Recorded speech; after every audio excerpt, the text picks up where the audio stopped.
안녕하세요. 일본무역입니다. 오늘은 퇴사를 걱정하며 무역 창업을 하고 싶은데 뭐부터 시작해야 할지 1도 모르겠다는 분들을 위한 영상입니다. 무역 창업하는 경우는 무역 관련 일을 해본 사람이 창업하는 경우와 아닌 경우로 크게 나눌 수 있는데요. 소자본 가능하다더라, 아이템만 잘 잡으면 된다더라, 부업으로 할 수 있다더라, 이런 이야기 많이 들어봤을 겁니다. 막상 시작하려고 하면 무엇부터 해야 할지 막막한 게 사실입니다.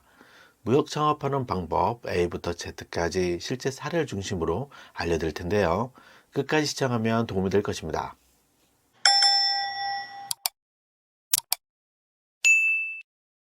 사업자를 내기 전에 창업 형태를 결정해야 하는데요. 무역 창업 종류는 두 가지가 있습니다. 에이전트 창업과 메인 매출 창업.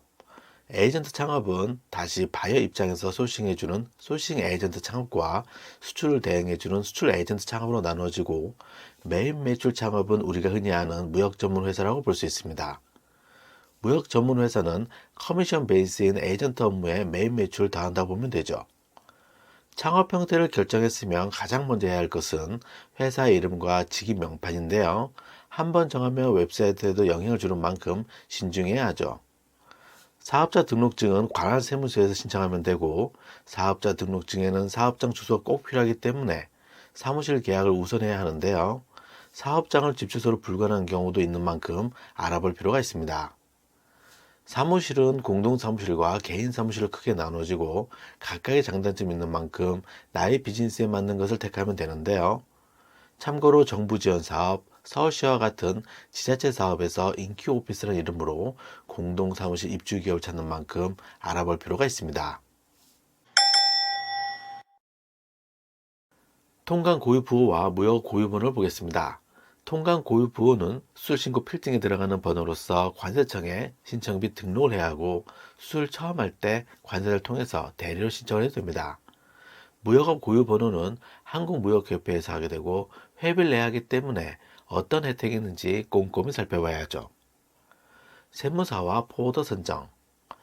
사업자 등록증처럼 바로 선정할 필요는 없지만, 부가세 신고 기간에는 금액이 크던 작던 세무사를 통해서 신고를 보통 하게 되는데요. 세무사는 수수료가 거의 비슷하기 때문에 나의 비즈니스를 많이 다뤄본 것이 일단 좋습니다. 포워더는 FOB 조건일 경우에는 바이어로부터 포워더가 지정될 것이고, CIF는 내가 지정하게 되죠. 포워더가 트러킹이라고 하는 내륙 운송 대행과 관세사 업무 대행을 하는 만큼 포워더한테 일임하는 게 편하고, 매 건마다 견적을 받아 진행하는 경우도 있고, 한 업체에게 꾸준히 맡기는 경우도 있습니다. 특성업체 선정입니다. 우리가 알고 있는 DHL, FedEx, EMS 같은 업체를 특성업체라고 하는데요. 우리가 알고 있는 DHL, FedEx, EMS 같은 업체를 모두 다루는 전문 업체가 있고, 할인율도 다르죠. 또한 해외 각 나라마다 해외 택배처럼 전문적인 운송업체가 있는 만큼 비교 견적을 통해서 소량 또는 샘플 보낼 때 연락하면 됩니다. 통장 개설, 홈페이지, 이메일을 보겠습니다. 회사 이름이 정해지면 국내 통장과 외환 통장을 만들어야 하고, 홈페이지를 위한 도메인과 이메일을 만들어야 하는데요. 비용이 들어가는 만큼 홈페이지를 블로그로 대체하는 경우도 있고, 도메인과 이메일을 구글 또는 네이버, 다음메일을 사용하는 경우도 있습니다.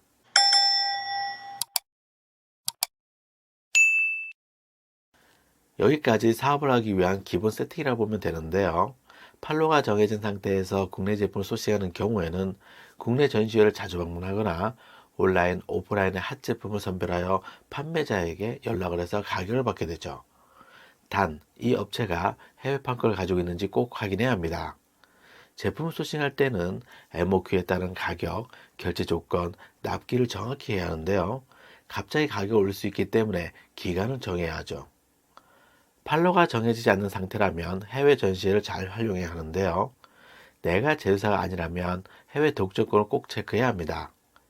정부 또는 기관에서 주최하는 바이어 상담회, 수출 상담회를 잘 활용해야 하고, 수출 지원 바우처 서비스를 비롯한 각종 온라인, 오프라인 마케팅 지원 사업에 응시하면 큰 도움이 됩니다. 자, 오늘 영상은 여기까지고요. 지금까지 일본무역창고의 일본무역이었습니다.